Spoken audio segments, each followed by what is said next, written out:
Ish partnerja e Gjistit dhe ish banorja Big Brother VIP Kosova, Gjenita Fetau, ka kritikuar rikthimin e Eklit Takos në Big Brother VIP Albania, duke cilësuar atë si një dështim për të. Gjatë pasdites në emisionin e Diell në Top Channel, Gjenita akuzoi Eklin se imiton vazhdimisht duke përdorur fjalët dhe situatat që ajo ka krijuar gjatë kohës që ka qenë në lojë. Gjenita është shprehur duke thënë: "Prej momentit kur Ekli është rikthyer është dështim për të, ajo humb identitetin e saj sepse përdor fjalët dhe situatat që kam pasur unë. Ajo po më imiton tërkohën, nuk është vetëm kjo situatë, ka shumë të tjera. Çdo ditë marr video në Instagram dhe shoh se ka mundësinë të krijojë një identitet të vetit, ka shumë argumente.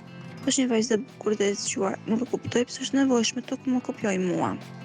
Deklaratat e saj kanë shkaktuar debate ashpër mes opinionistëve dhe ndjekësve të formatit, duke ngritur pikpyetje mbi strategjinë e Eklit në lojë. Rikthimi i ish banorëve vazhdon të jetë një nga temat më të diskutuara të këtij edicioni, duke ndikuar ndjeshëm në dinamikat e shtëpisë.